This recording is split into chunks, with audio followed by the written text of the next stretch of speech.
Hello friends, welcome to my channel. हमारा आज का टॉपिक है करोजन और ये B gas painting inspector grade 2 का चैप्टर 1 है। तो आज से हम बेसिकली बी गैस का पेंटिंग इंस्पेक्टर प्रोग्राम का वीडियो लेक्चर शुरू कर रहे हैं और ये चैप्टर 1 है जो कि करोजन पे बेस्ड है। तो इसके कंटेंट्स क्या क्या हैं, तो देखिए हम इसमें पढ़ेंगे व्हाट इज़ करोजन, और जो दूसरा चीज़ पढ़ेंगे वो पढ़ेंगे मैकेनिज्म ऑफ करोजन। करोजन का क्या मैकेनिज्म है, बेसिकली एक इलेक्ट्रिकल सर्किट होता है और उसमें कुछ केमिकल रिएक्शंस होते हैं और यही हमें समझना है। तो चैप्टर 1 का हम शुरू करेंगे। शुरू करने के पहले मैं आपको बता दूं, मेरा नाम है संदीप आनंद और मैं एक मैकेनिकल इंजीनियर हूं।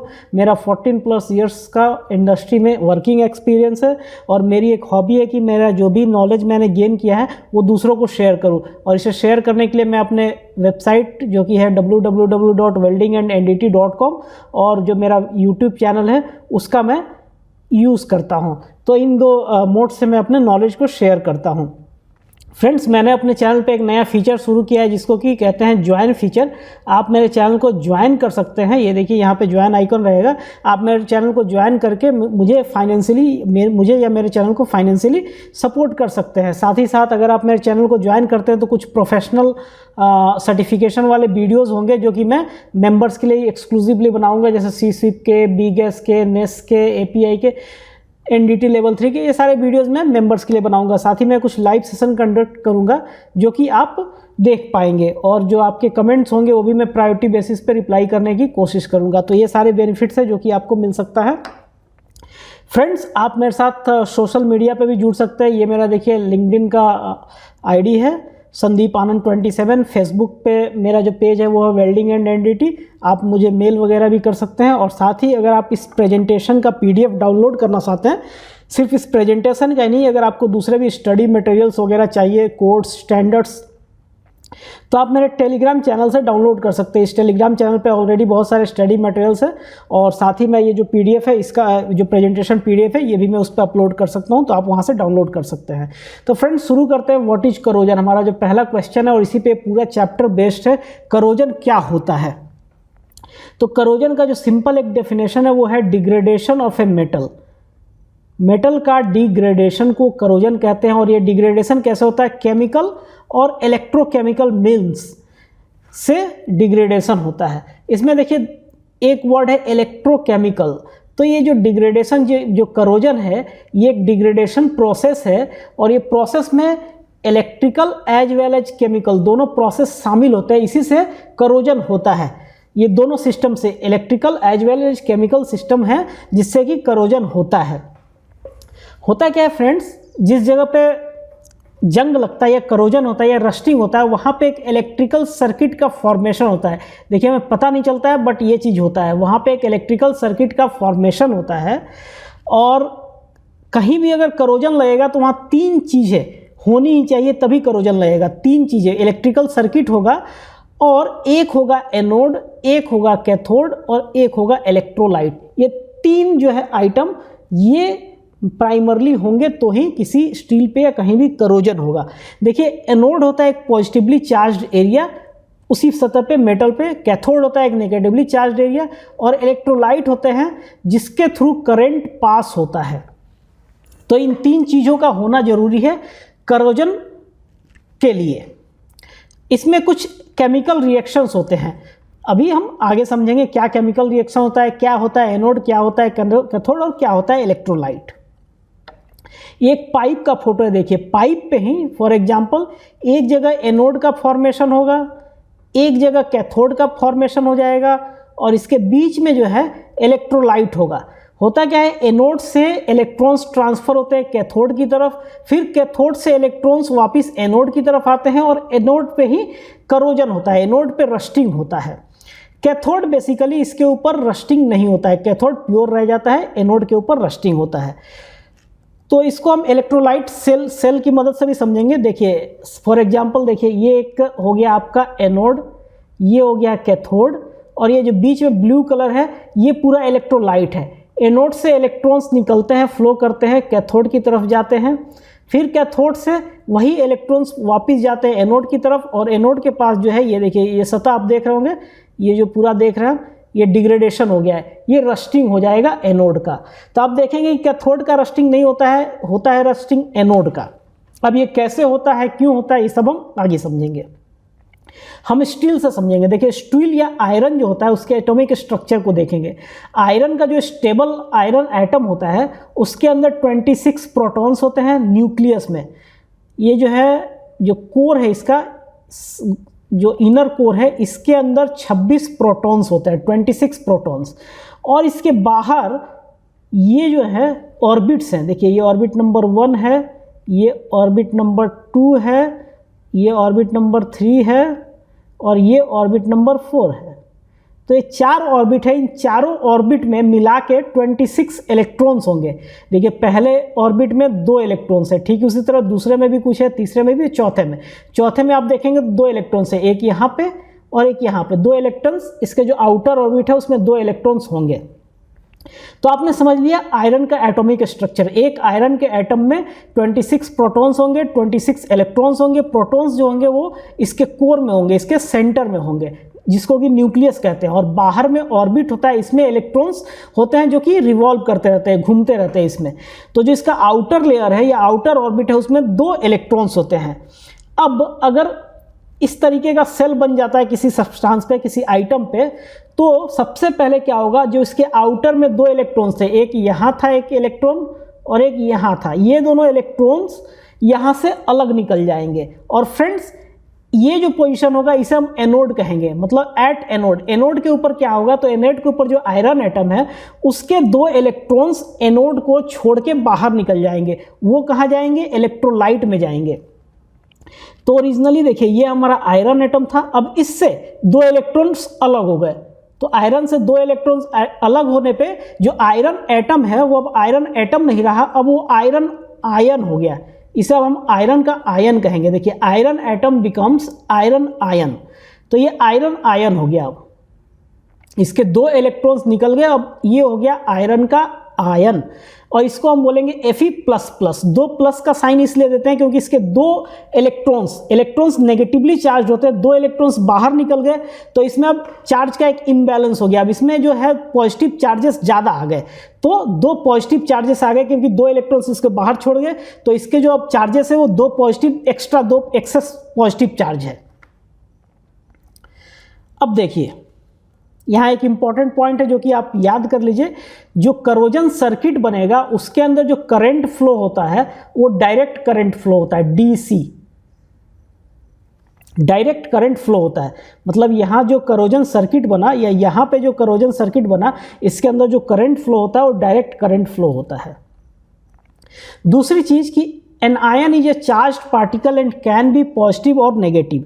यहाँ हमने देखा कि ये जो आयरन था, आयरन से जब 2 इलेक्ट्रॉन बाहर निकल गए तो ये हो गया Fe++। इसे हम आयरन का आयन बोलते हैं या आयन बोलते हैं। तो आयन हम समझ गए कि आयन एक चार्ज पार्टिकल होगा, मतलब ये इसमें पॉजिटिव और नेगेटिव का बैलेंस नहीं होगा। देखिए ओरिजिनली क्या था, 26 प्रोटॉन्स और 26 इलेक्ट्रॉन्स थे, मतलब 26 प्लस चार्ज था और 26 माइनस चार्ज, तो ये बैलेंस्ड था। लेकिन अभी 2 इसके माइनस चार्ज निकल गए तो अब ये पॉजिटिवली चार्ज हो गया, मतलब इसके ऊपर 2 प्लस चार्ज एक्स्ट्रा है। तो जो आयंस होते हैं वो या तो पॉजिटिवली चार्ज होगा या नेगेटिवली चार्ज होगा। यहाँ एनोड के केस में हम देखेंगे कि वो पॉजिटिवली चार्ज आयन है। The Fe++ is called a positive iron ion। तो ये इसे हम कहेंगे पॉजिटिव आयरन आयन। तो ये जो Fe++ है इसे हम पॉजिटिव आयरन आयन कहेंगे। तो यहाँ तक आई होप आपने समझा होगा। देखिए ये एनोड है, एनोड के पास से, एनोड से ये 2 इलेक्ट्रॉन निकल के इधर ट्रैवल कर रहे हैं। अब ये ट्रैवल करते करते कैथोड पे जाएंगे। इसके बीच में ये जो इलेक्ट्रोलाइट है, जो ब्लू कलर का जो चीज़ है, ये है इलेक्ट्रोलाइट। इसमें एक केमिकल रिएक्शन होगा, वो हम समझेंगे। पहले हम देखते हैं कैथोड के बारे में थोड़ा सा।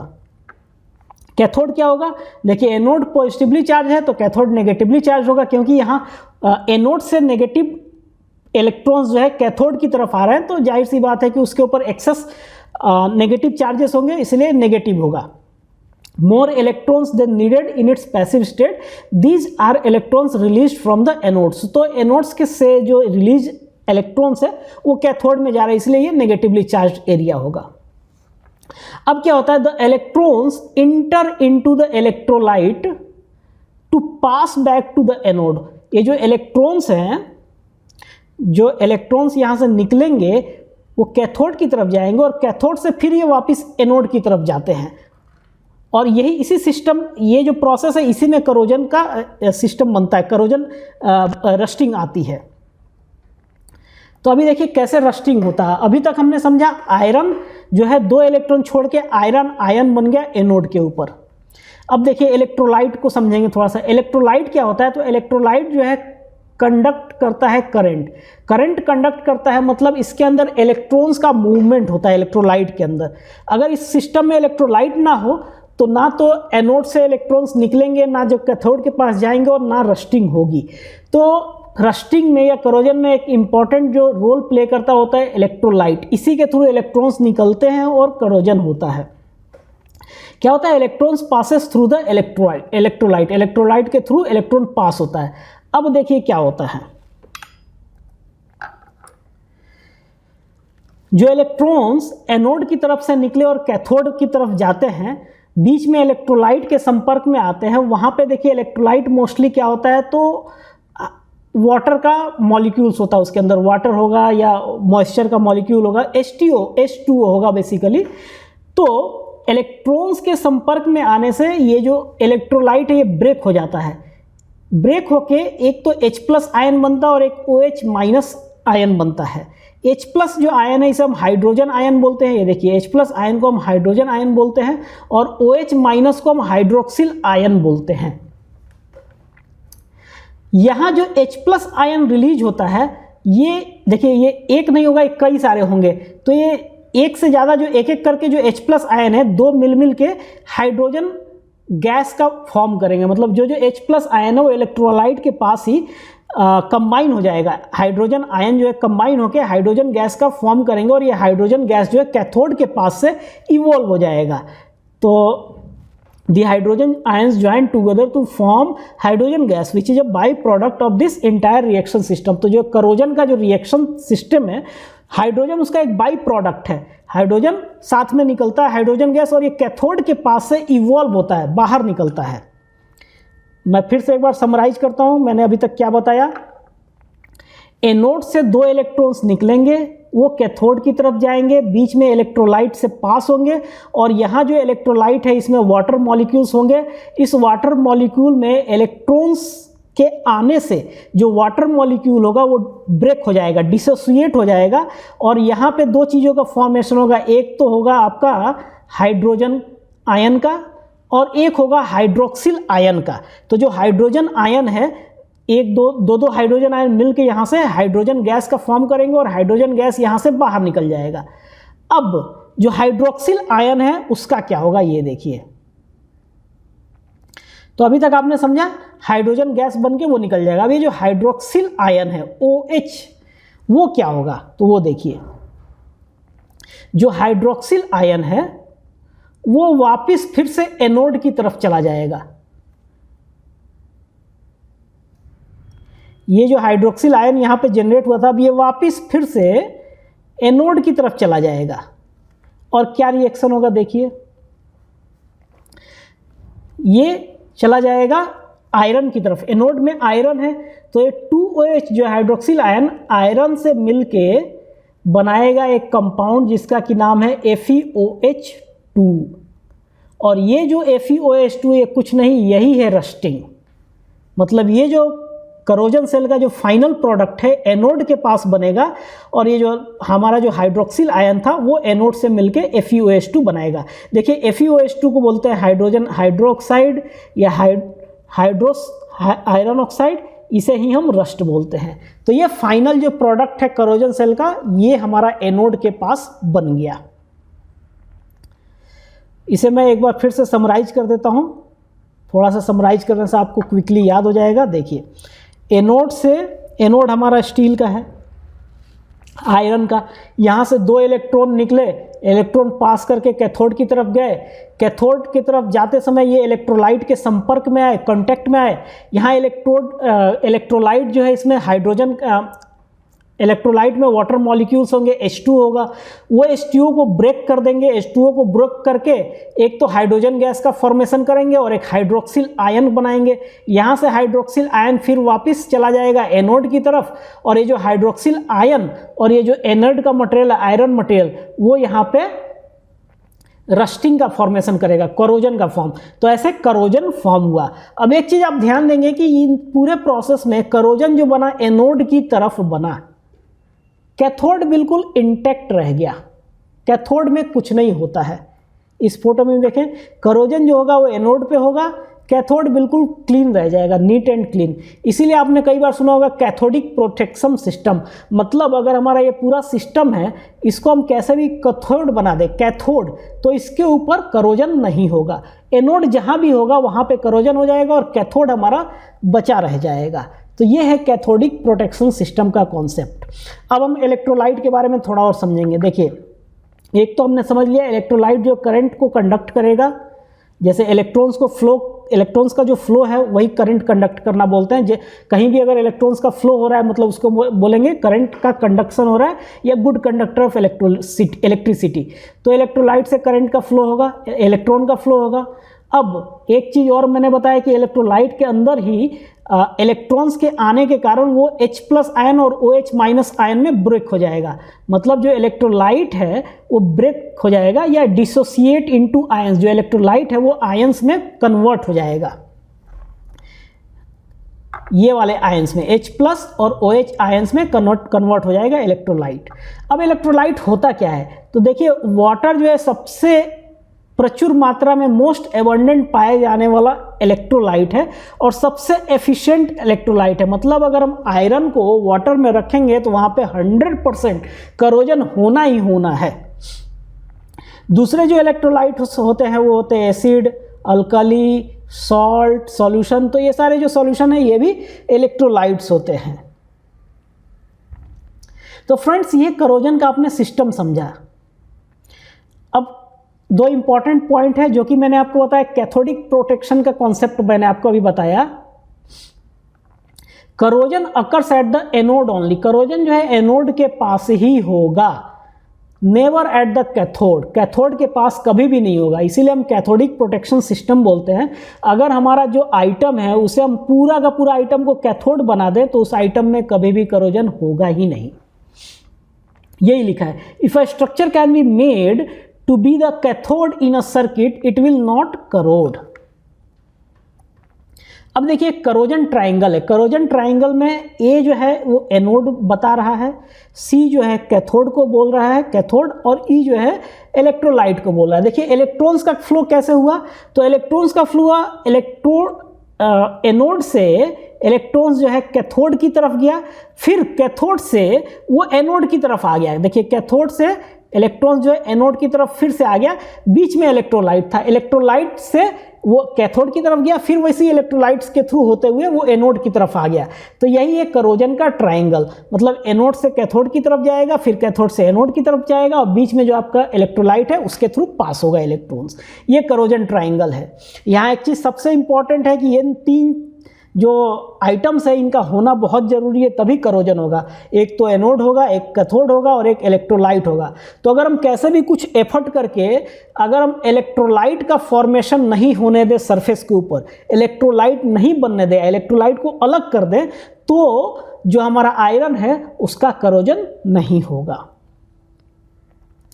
अब देखिए friends, factors that increase corrosion reaction rate, जो करोजन का रिएक्शन है उसको कैसे बढ़ाया जा सकता है या कैसे वो बढ़ता है या क्या चीज़ें उसको प्रमोट करती है वो हम समझेंगे। सबसे पहले तो टेम्परेचर है, जितना ज़्यादा स्टील हाई का टेम्परेचर पे होगा उतना ही चांसेस होंगे उसके करोजन होने का। Hotter the steel faster the corrosion, जितना गर्म होगा उतना ज़्यादा करोजन होगा। दूसरा है हाइग्रोस्कोपिक सॉल्ट्स, अगर स्टील के सरफेस पे हाइग्रोस्कोपिक सॉल्ट्स अवेलेबल है। हाइग्रोस्कोपिक का मतलब होता है जो वाटर मॉलिक्यूल या मॉइस्चर को अट्रैक्ट करते हो। तो अगर स्टील पे हाइग्रोस्कोपिक सॉल्ट है तो वो मॉइस्चर को अट्रैक्ट करेगा सरफेस पे, तो मॉइस्चर पे अट्रैक्ट करेगा, मॉइस्चर को अगर अट्रैक्ट करेगा, मॉइस्चर में H2O होता है तो H2O से फिर करोजन होगा ही होगा। तो होता क्या है, अगर स्टील का कोई सरफेस है, उसके ऊपर हमने पेंटिंग कर दिया, एक कोटिंग अप्लाई कर दिया, ठीक है, लेकिन उसमें हाइग्रोस्कोपिक सॉल्ट अंदर रह गया, हमने सरफेस बढ़िया से प्रिपेयर नहीं किया है, और उसमें कोई हाइग्रोस्कोपिक सॉल्ट अगर रह जाता है और उसके ऊपर से अगर हम पेंट कर देंगे तो क्या होगा, अंदर ही अंदर एक प्रेशर बनेगा, कोटिंग का जो फिल्म होगा उसके अंदर स्टील के सरफेस पे एक प्रेशर डेवलप होगा, और वो जो प्रेशर है वो फोर्स करेगा और जो पेंट का जो लेयर है उसको ऊपर उठाएगा, उसे हम ब्लिस्टर्स बोलते हैं। पेंट का लेयर आपने कई बार देखा होगा बबल जैसा ऊपर उठ जाता है, तो ये बबल जैसा उठने के कारण यही है, जो सॉल्ट प्रेजेंट होता है वो सॉल्ट उसको ऊपर उठाता है। इसे हम ऑस्मोटिक हाइग्रोस्कोपिक ब्लिस्टर्स बोलते हैं, ऑस्मोटिक हाइग्रोस्कोपिक ब्लिस्टर्स, और इसे pin head size water field blisters भी बोलते हैं। अब दो सॉल्ट हैं जो कि हाइग्रोस्कोपिक सॉल्ट है, एक तो सल्फेट्स और एक क्लोराइड्स। देखिए क्लोराइड्स जो है वो मरीन इन्वायरमेंट में बहुत ज़्यादा मौजूद होता है, मरीन मतलब समुद्री जो इन्वायरमेंट है वहाँ क्लोराइड बहुत मौजूद होता है, और जो सल्फेट्स है वो इंडस्ट्रियल जो लोकेशंस है वहाँ पे सल्फेट्स ज़्यादा रहते हैं। तो ये दो फैक्टर आप समझ गए। इसका जो तीसरा फैक्टर है एरोबिक कंडीशन। एरोबिक कंडीशन में कुछ नहीं, प्रेजेंस ऑफ ऑक्सीजन। ऑक्सीजन जितना ज़्यादा होगा करोजन का रेट उतना ही ज़्यादा होगा। तो अगर हम क्योंकि ऑक्सीजन बढ़ाएंगे तो हाइड्रोक्सिल आयंस जो है सीधे दोगुना बढ़ जाएगा। अगर हम ऑक्सीजन के एटम बढ़ाएंगे तो हाइड्रोक्सिल आयंस दोगुना बढ़ जाएगा, और अगर हाइड्रोक्सिल आयंस दोगुना बढ़ेगा तो फिर करोजन रेट भी हमारा दोगुना बढ़ जाएगा। इसके बाद कुछ एक बैक्टीरियाज होते हैं जो कि करोजन को रेट को इंक्रीज करते हैं। इन बैक्टीरियाज को बोलते हैं sulphur reducing bacteria, SRB। S से सल्फर, R से रिड्यूसिंग, B से बैक्टीरिया। एक होता है मेटल ईटिंग माइक्रोब्स, MEMs। तो ये कुछ बैक्टीरियाज होते हैं, स्मॉल माइक्रो ऑर्गेनिजम्स, जो कि करोजन के रेट को बढ़ाएंगे। फिर पांचवा फैक्टर है एसिड, छठा फैक्टर है बाई मेटालिक कॉन्टैक्ट। दो मेटल का जो कॉन्टैक्ट आएगा उसे भी करोजन बढ़ता है, इसे बाई मेटालिक करोजन भी बोलते हैं। तो फ्रेंड्स ये था जो फैक्टर्स करोजन रेट को इंक्रीज करेंगे। अब देखिए अभी एक लिस्ट है, इस लिस्ट को बोलते हैं गैल्वानिक लिस्ट। इसमें हम देखेंगे एक सीरीज में एक क्रम में मेटल को लिखा गया है ऊपर से नीचे तक। ऊपर जो है लिस्ट करोजिव मेटल लिखा गया जो सबसे कम करोजन होगा, और नीचे जो है सबसे ज़्यादा एक्टिव या सबसे ज़्यादा करोजिव मटेरियल को लिखा गया है। तो इस लिस्ट में देखिए ग्रेफाइट सबसे कम करोजन हो सकता है, फिर सिल्वर, निकल, कॉपर, मिल स्केल, फिर माइल्ड स्टील। देखिए अब मिल स्केल जो है वो माइल्ड स्टील से कम करोजिव है।